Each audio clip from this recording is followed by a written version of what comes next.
na ko déjà bii moo nekk ñaar ci ay déclaration te def na ko yomb ñu bëri jàpp na ne lii moom day tax ñi nga xam ñoo nekk investisseurs yi daw réew mi dootuñu fi ñëw biñ njëkkoon moo nekk sorte mu defoon ci dette cachée bi maquillage des chiffres diñ ko lancé xëcc tey ci li mu ñëwaat mooy li nga xamante ni si moo daan nekk les contrats miniers et gaziers yi ak pétroliers yi nga xamante ni si nee na dafa def ay reconduction moom nag nee na yu bëree bëri ci ay contrat résilié na nañ ko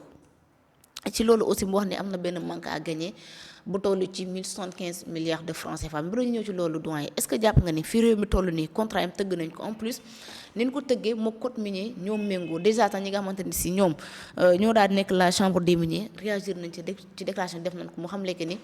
liñ doon sàkku mooy waxtaan ak premier ministre ba noppi moo gënul muy gën a def les déclarations en plus ñoom nee nañu contrat yi muy wax naan dañ koo résilier dañ koo négocier yooyu yëpp dañ ko tënk woon ak li nga xamante ni si moo nekk code minier bi est-ce que jàpp nga ni doyen résiliation des contrats mën na nekk ci loo nga xamante ni si déjà code bi moo ko tënk ba noppi. waaw aji li nga xam ne moom je tiens particulièrement à le souligner à l'attention des internautes d'ici et d'ailleurs mooy que ni li reelu li nga xam ni vraiment ce qui fait rigoler lu nga xam ne lu xaw ma dañ ci war a ree xaw ma dañ ci war a jooy mooy que ni après 2 ans à la tête de l'administration du pays ba léegi Ousmane Sonko est dans la contemplation jusqu'à présent il se limite à faire l'état des lieux il en est à l'état des lieux 2 ans après bañ ko takkalee ndombo tànku chef de l'administration maanaam premier ministre du Sénégal mi ngi nekk ci contemplation ba léegi nekk di def état des lieux loolu moom vraiment lu yéeme la te it firnde li muy firnde rek mooy ak tële parce que tamit kenn mënul dëkk ci di def l'état des lieux pendant un mandat de 5 ans ñu fal le premier ministre nga war a conduire changement yi nga xamoon yow jàppoon nga ni pendant 10 ans yaa ngi taxaw di wax ba bind ay téere naan solution nangam ak nangam ba kenn ci yéen sax di tey président assemblée nationale ñu déggoon ko fi mu taxaw ci dans l'opposition mu ni nguur gi fi nekk buñ ñu abboon téere solution rek seen mbiru Sénégal day daal di lijjantiku donc mu mel ne da ngay bës ci bouton rek mbir yi daal di lijjantiku tey on constate malheureusement que 2 ans après qu'il soit à la tête de l'administration de notre pays en tant que premier ministre il en est juste à un stade de contemplation c'est vraiment triste et malheureux li ci malheureux nag mooy xam nga mooy Sénégal répercussions yi muy am ci réew mi on a l'impression que kii nga xam ne tey moo fi nekk premier ministre à chaque fois chaque étape mën nañ ko sax tënk ci ay maximum weer wu nekk dana am benn génn bu mu génn benn sortie bu mu def boo xam ni day poser acte buy nërmeel suñu économie périodiquement daf koy def en tout cas même bu dul par weer il le fait depuis 2 ans loolu la ñëpp habitué wu ci moom amul benn trottoir comme le disent les jeunes bu mu peinture amul il est toujours bu événement amee rek bras de fer am bi nga xam ne moom moo am digganteem ak ki nga xam ne moo jiite réew mi su génnee tey bu ëllëgee mu génn jël ay wax kaddu yoo xam ni des fois on se pose la question de savoir est-ce que ce n'est pas du sabotage systématique n'est-ce pas parce que day jël ay maanaam day def ay déclarations parce que c'est le premier ministre du Sénégal day def ay déclarations yu nga xam ni presque mën naa wax ni dafay engager réew mi te ni muy engager réew mi mooy ci safaan la koy engager ci dogoo ak ñaawoo ak ñi nga xam ne ñoom la seqal Sénégal seqal àdduna di liggéey ak ñoom boobaak léegi nga xam ne lépp loo xam ne mës na fi am mi ngi mel ni tey c'est la première fois dans l'histoire de notre pays mu am ay renégociation wala yu demee noonu ci ay contrat wala yu demee noonu alors que depuis Sénégal ba léegi régulièrement yu mel noonu day am mais ay hommes d'État ñoo koy def te homme d'État buy def lu mel noonu du taxaw ci diggu mandig bi diggu penc mi di ko fësal di ko wax anam goo xam ni ñi nga xam ne ñoom la ñu seqal danañ ci gis seen bopp ba war a mën a tax ñoom ñu am yenn attitude yoo xam ni yu négative yoo xam ne dafay impacter négativement sur l'économie de notre pays. Aujourd'hui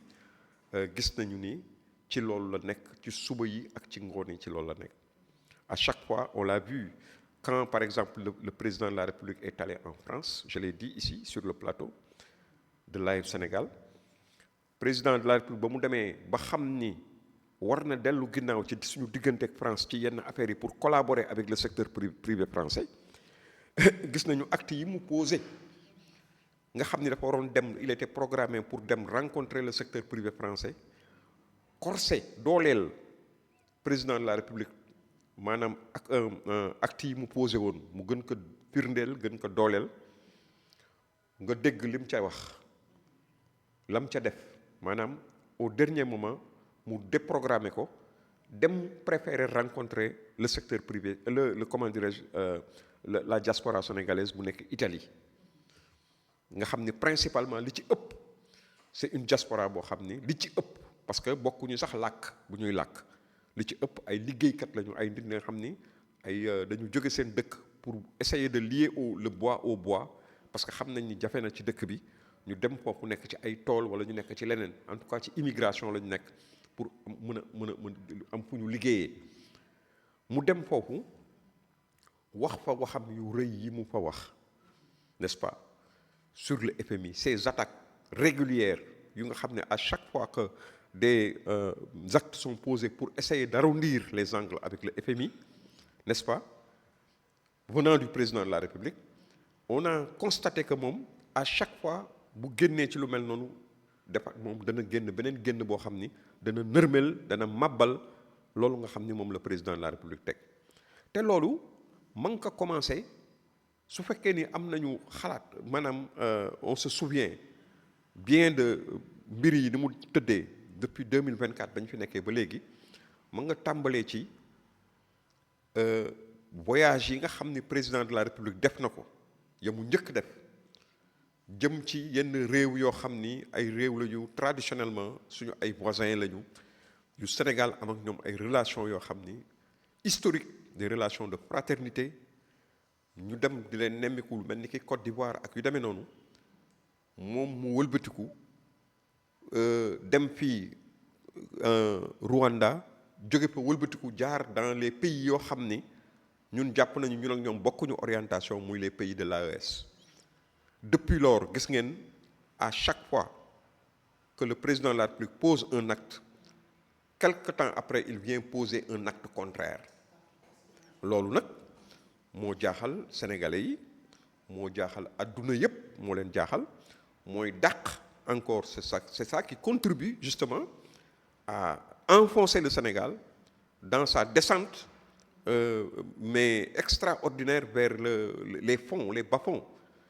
Sur le plan économique, il y a un marasme sans nom qui sévit au Sénégal depuis 2024. On est dans une situation inconnue depuis très longtemps, n'est-ce pas? Il y a des gens qui sont nés,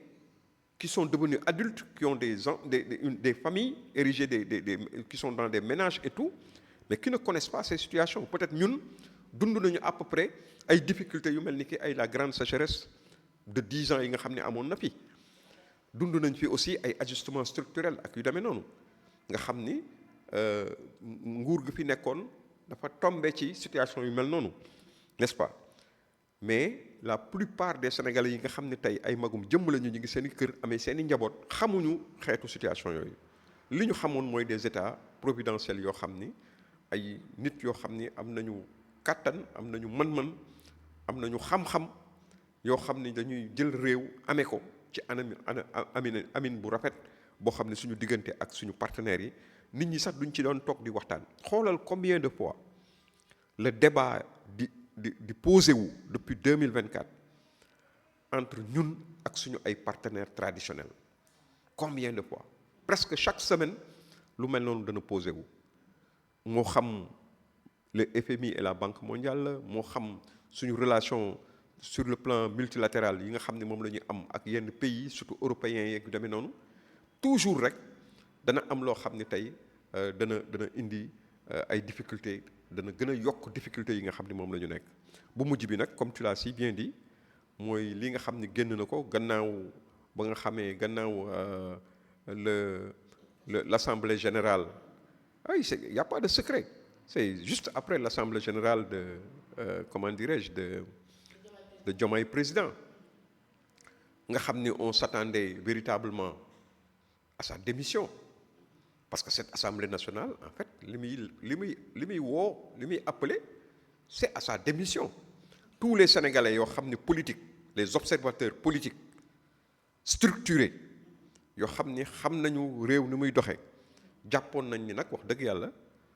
au sortir de cette assemblée générale qu'il allait déposer sa lettre de démission auprès du président de la République parce qu'il a été complètement désavoué, complètement truqué dans la boue en tant que politique par la coalition Diomaye. On a vu son ministre, un ministre boo xam ni moom nee na moom moo nommé ministre yi proposé que président mu nangu ko. Mais moi je me suis posé la question de savoir après l'Assemblée générale de Diomaye président comment Ousmane Sonko peut aller au Conseil des ministres regarder les yeux dans les yeux Abdourahmane Diouf. Avec Abdourahmane Diouf, avec son égrenage des gardiens qui existent au Sénégal, pour faire allusion aux gardiens de la Révolution dont il s'est autoproclamé, n'est-ce pas, à l'Assemblée nationale, d'une révolution, on ne sait même pas de quelle révolution il parle, de quel pays, dans quel pays cette révolution s'est déroulée, n'est-ce pas? Aujourd'hui, l'autre lui a montré que lolo amoul. La seule constante dans ce pays, c'est le gardien de la Constitution du Sénégal. Avec def ko ci jëfin boo xam ni mais c'était l'hilarité totale. Tout le pays ñëpp doon reetaan tey moom mu dem le lendemain lundi ñu yaakaar ne day dem déposer démission. On l'a vu le matin tel mu dem pointer aux côtés du président de la République di recevoir ay ndaw ñu ne xanaa xëy na mercredi lay xaar mercredi mu dem conseil des ministres le plus naturellement possible dellu si waat donc yooyu yëpp aujourd'hui li muy wane mooy la ma la doon wax fii moo am échec et mat. Aujourd'hui ce bras de fer est absolument remporté par le président Diomaye. Oui. Mais bëgg naa justement ci contrat minier bi ak gaz yi justement li mu wax ci benn manque à gagner bu toll ci 1075 milliards de francs CFA loolu noonu naka la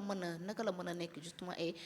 yan document moo koy firnde est-ce que war nañu toll ci remonté un premier ministre day toog di wax sans document wala boog sans preuve tangible yoo nga xamante ne si mën na ko mettre à la disposition de la population. Mais mani la moom la Sénégalais yëpp c'est la question que les Sénégalais se posent. À chaque fois quand il parle même ba ci presse am boobu muy wax naan mooy suqali Sénégal. On a vu que présentation PowerPoint la amul benn document bu ko firnde amul benn document bu nga xam ne bu sérieux boo xam ne yóbbu nañ ko ci Assemblée nationale nit ñi xool ko député yi xool ko ñu publier ko. ba ci rapport yi nga xam ne moom lay wax même ba ci rapport Mazars bi nga xam ne tey. moom ba léegi ci la sukkandiku ak nangam jusqu'à présent le rapport Mazars. Personne ne peut te dire nii ak nii la. ñenn ñi sax dem nañu ba ni bés bu génne woon rapport Mazars sénégalais yi danañ ko gën a génn ci moom. n'est-ce pas. Donc moom bu fekkee ni dafa taxaw ni dafa am ay manque à gagner que dafay renégocier yenn affaires yi. sur la base de constats yi mu def. Mais ces constats là les Sénégalais attendent de voir.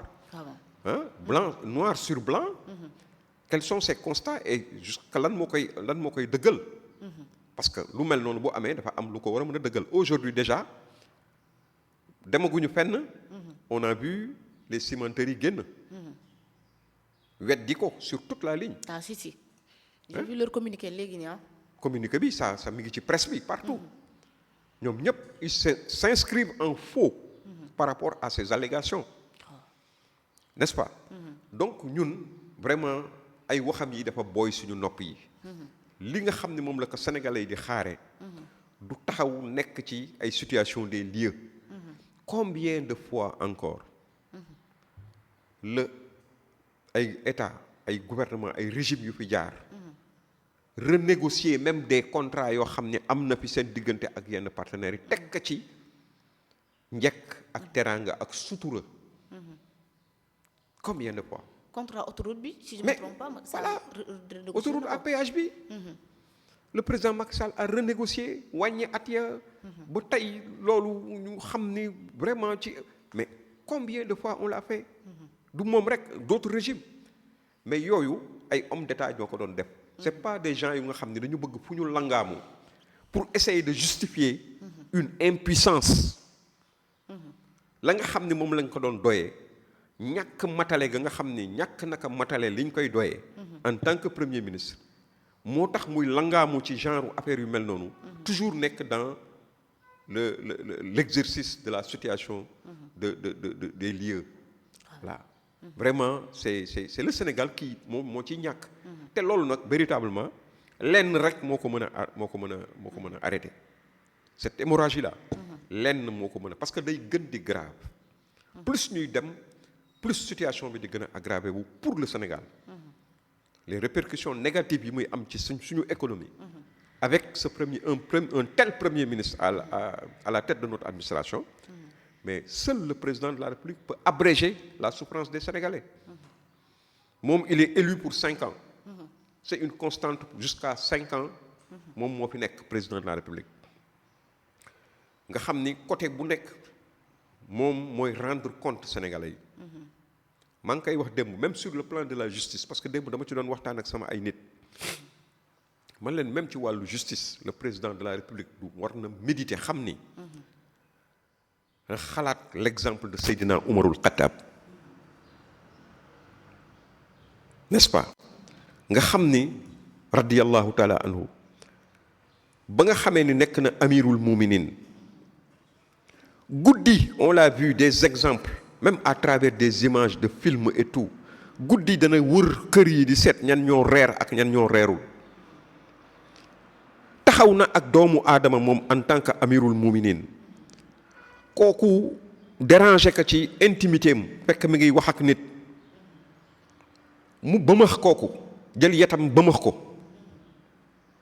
kooku am lu ko naqadi xam ni kii moo ko ëpp doole ndax mooy buuru jullit yi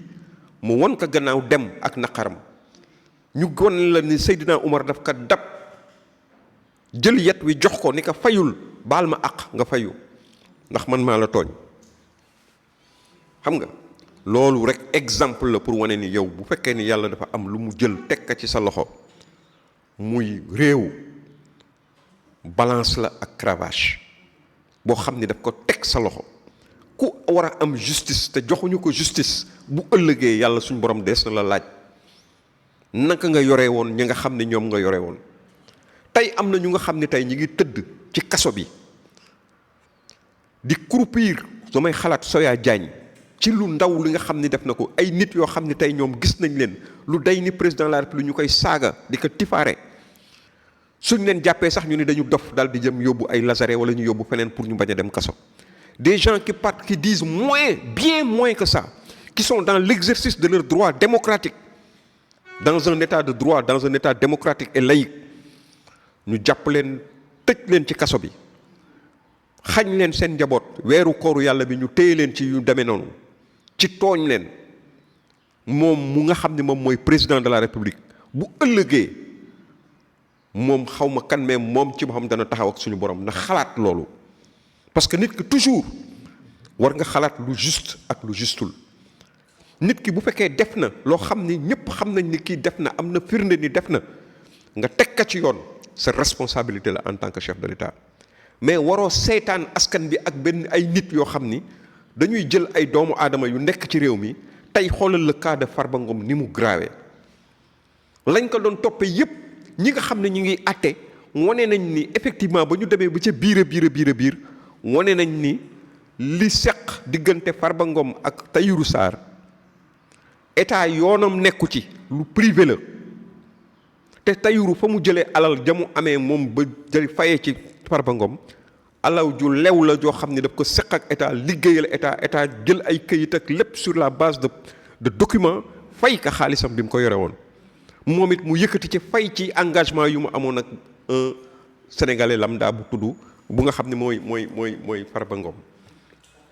tey ñi ngi téye jaamur bi te teguñu ko ci dara mujjeewuñu lu dul di wax naan ay téléphone am dañ ko fekk muy téléphoné dañ fi def nii yëg dañ fa def na le nit day àq baaxul te jullit dafay ragal waxuma la musulman rek mais doomu aadama rek même bu dee athée la war na ragal di tooñ moroomam. Donc tout ça moo xam sur les questions de justice moo xam sur les questions des droits de l'homme, des libertés individuelles et collectives moo xam sur le plan économique, tout ça c'est la responsabilité du président de la République. Le président de la République warul jël ay maanaam ay intérêt boppam teg ko ci kaw intérêt askanu Sénégal wala intérêt ak ay intérêt beneen nit boo xam ne jàpp na ni xëy na ni am na fu mu jaar ak moom donte ñoo bokk ndey ak baay donte waajuram la moom tey dafa war a taxawaayu Abdoulaye ibn Omar. J'aime bien citer Seydina Omar al-Khattab. Abdoulaye doomu Seydina Omar xaw ma goreetuma sax ci kan ci la ci doomam mi mais wax nañ ni jàpp na doomam teg ka ci penc mi sanctionné ko te moom doon amirul muminin pour être à équidistance des personnes wala yu demee noonu xam ni ñoom ñëpp moo leen njaboote moo leen jiite. Donc tey président moom warul seetaan situation réew mi di gën di yàqu di gën di détériorer wu pour des raisons politiciennes du genre dañuy wure. Il est vrai que moo gagné wure bi moo ko gagné wure bi moom Sénégal yëpp seede nañ ni wureem ak ki nga xam ne mooy Ousmane Sonko moom moo ko gagné. Parce que tey man bu ma nekkoon place Ousmane Sonko ak keneen ku mënoon nekk tey place Ousmane Sonko mais sa ngor dina la sax sa orgueil dina la pousser nga démissionner xam ne fii amoo fi place fii soxlawuñ la fi parce que li nga xam ne moom nga saa yoo tegee dara loolu ñu weddi ko. Bërki dem bu xuloo bi fesal nañ ko ki nga xam ne mooy sa kilifa teg la fi fal la nommé la taxaw na woon ci diggu penc bi nii wan sa ay ñoñ yoo xam ne recevoir na leen ni leen am na li ko naqadi ci yow mooy nangam ak nangam ak nangam donc am na lu ko naqadi ci yow te nit ki bu fekkee ni dafa la jiital fal la takkal la ndombu tànk pour dara nga jàppale ko ci liggéey boo demee ba nga xam ne yow yaa ngi koy moom gisatul boppam ci ni nga xam ne moom nga yoree réew mi. Mais bu fekkee ni am na kersa moom sax pour génn la yow yaa war a jël sa matuwaay génn dem xaar mais on a l'impression que dafa am lu mu ragal lan la ragal. Tous les Sénégalais se posent cette question. Pourquoi il ne veut pas quitter le pouvoir? Quelles sont ses motivations profondes? Vraiment, ils le font au détriment du Sénégal. Il faut qu'ils sachent qu'aujourd'hui ku ci nekk da nga war a jël sa responsabilité voilà. ci li nga xamante moo daal di nekk mbirum politique ñeel